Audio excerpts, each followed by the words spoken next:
For today's case study tutorial, we're going to be using the HCM capacity model within Rodel. So we'll conduct analysis with the HCM6. We'll look at HCM10 as well. As we know, HCM6 was published in 2016, in which is an update to the 2010 model. They're really very similar methodologies. The primary difference, really, it's the same model, and as you'll see when we get into it, the primary difference is the updated HCM, what's referred to as HCM6, dropped the critical gap as a calibration headway. So you now only use the follow-on headway. We'll talk about that a little bit more in a moment. We'll also just look at how you can toggle back and forth between the HCM model and the Rodel geometric model. So this is our project. This is the same project that we had used for an earlier case study for single laners with right turn lanes. We have our traffic, peak hour traffic movement counts for AM and PM. The AM is not in parentheses, and the PM is in parentheses. And we'll go ahead and open up Rodel, and it just defaults to any project when you open it. And then you can select to start a new project. In this case, we would select a four-legged project, and you could put in the project name and this would be future analysis, for example. You would hit OK, and then you would load your traffic. Select your AM and your PM and load your traffic, U-turns, and then it goes left turn, through movement, right turn. And the reason it's called exit 321 is if you have a 5 or 6-legged roundabout, obviously the left, through, and right terminology doesn't work for that. So the key is to keep U-turns and then lefts, throughs, and rights. So I have this loaded already, so I'm going to go ahead and go into File and go into Open this project. I don't need to save that, and find that file, which is right here. Hit Open. So it now has populated the traffic based on the turning movement for both the AM and the PM. So we'll start with PM analysis. So our traffic's loaded. We have a truck percentages loaded as well, and we have a peak hour factor loaded, which is your standard traffic inputs for a starting point. Your peak hour turning movement counts, your truck percentages, and your peak hour factor. So those are all loaded. Up here on the top ribbon, you have the selection of model type, HCM, versus the Rodel geometric model. We're selecting HCM. And over here you can select the version. We're going to start with 2016.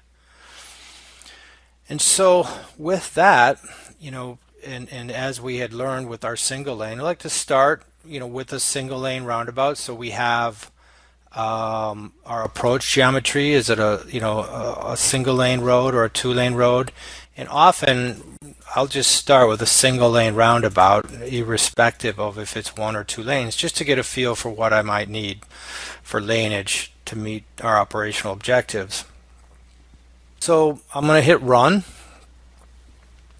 and I make sure I can choose 15-minute or 60-minute results. We'll choose 15-minute, consistent with the HCM methodology.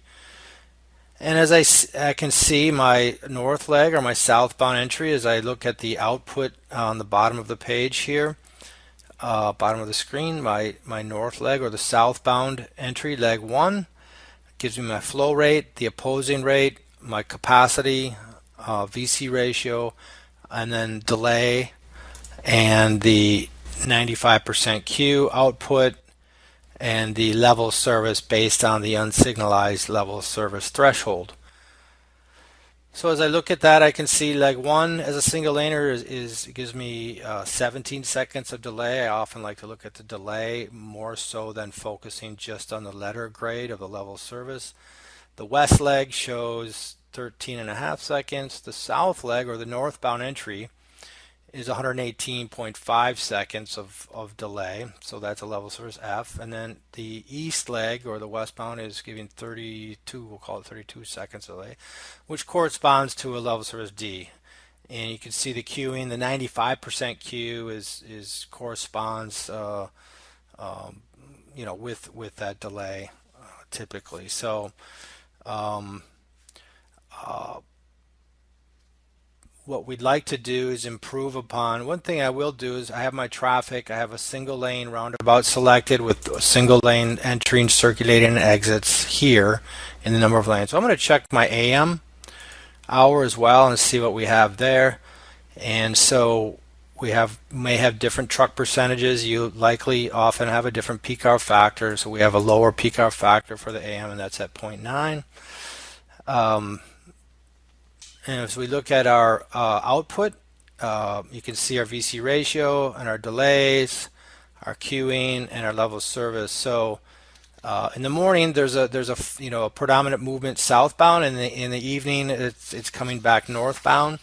And so southbound shows 18 and a half seconds delay, level of service C as a single lane roundabout with the HCM6 methodology. So that our critical analysis hour in this case, in this project, is relatively straightforward, being the afternoon peak and that northbound entry needing something more than a single lane roundabout. So I'm going to go in here and select a yield right turn lane as opposed to a free right, or as it's referred to, free right, or a continuous right turn lane. So a yield right turn lane is obviously does not give you as much capacity as a free right, but it improves your capacity. So with selection of that yield right turn lane, I'll need to put my right turn flows, which is 114, into the bypass there and zero out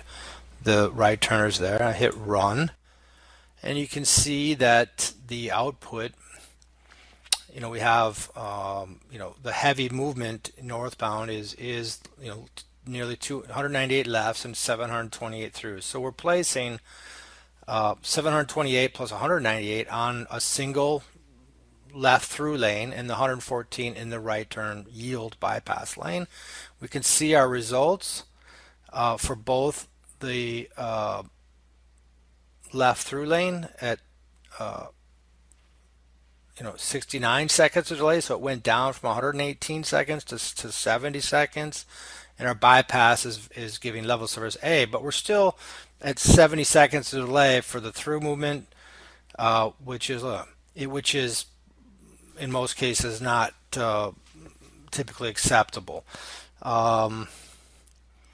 So let's look at, this is using the default follow-on time in the HCM6. So we're going to select the headway calibration child menu, and in here is where you can select you can select 10 or 16, and we're going to use the 16 methodology. And so using the default follow-on times for a single lane roundabout, these are the default follow-on and critical gaps for the HCM 2016. And then over here is where you would, if you wanted to calibrate or change the follow-on time, this is where you would do that. So per a 1x1 roundabout, a 2.4 second. Oh, I have already selected something different. What I'll do, I'm just going to go ahead and hit this button, reset. So now the calibrated values now have been reset to the default HCM values for follow-on, for a 1x1, a 1x2, a 2x2, and a 2x1, which is the only laneage that the HCM can allow you to analyze. It can't do flared entries or more than 2 lanes. So if we were to calibrate, for example, if our follow-on time we found in this area was less than 2.6 seconds, and we put in, say, 2.4 seconds for a single lane roundabout, and if we then hit run, that will improve, but it didn't improve it by very much. If we go to a 2.2 second follow-on time, let's hit. Oh, I'm sorry, I forgot to. What I need to do is put the 2.2 calibration, and then here you need to select the calibrated values. So this is where you select, default versus calibrated. So you can have your calibrated values fixed for your area, and then here select the default or the calibrated values.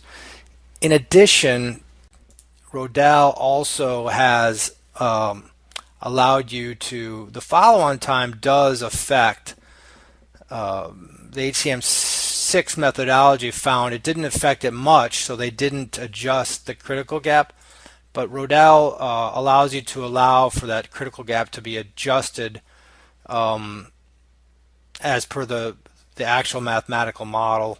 The critical gap is adjusted when you adjust the follow-on time. So you can select to use that as well, which changes the curvature of the capacity line a little bit, if you'd like. I'll select them both in the calibrated method, and then as I hit run, so here you have to select for each leg, which let's go ahead and select calibration for each leg of the roundabout. And I'll go ahead and select so that it adjusts the critical gap a little bit as well. And as I hit run, you'll see that our critical, it didn't change the others by much because they were already in fine shape, operationally or acceptable shape from a delay and queuing perspective. But leg 3 has now gone from an F to a D. So we went from 60 seconds of delay to down to 28 seconds delay with this calibration. So that's how the calibration works, and so relatively small changes in gaps for follow-on time can have a pretty substantial effect on your capacity and then therefore the delay and queuing output. So that summarizes using the HCM model with the calibration feature. One thing I'm going to do before we end is just also just show you how you can toggle seamlessly back and forth from the HCM model. And in this case, because it's a single lane roundabout with single lane entries with right turn lane, you can toggle between the geometric model and the HCM model back and forth seamlessly. And so you can also within the HCM model, if we go back to that, you can select and see what your y-intercept is for that, for the gaps, for the follow-on times that you're using. You can see the exponential coefficient as well, your arrival flow, your opposing flow, and the capacity that's provided. Within the Rodel's geometric model, the native model for Rodel, you can also go in, and because it's a linear model, you can see the y-intercept, the slope, as well as the x-intercept for the given geometry that you have. And so the key differences between the geometric model is by changing these 6 geometric parameters, entry width, flare length, radius, phi, and diameter, you'll get different geometry for that single lane roundabout. Whereas in the HCM model, you're just selecting lanes. So it's a single lane approach and a single lane entry. And so it will just give you the estimated capacity due to the laneage only. And then the adjustment comes in the headways that you may calibrate to. So that's it for today's case study. Thank you.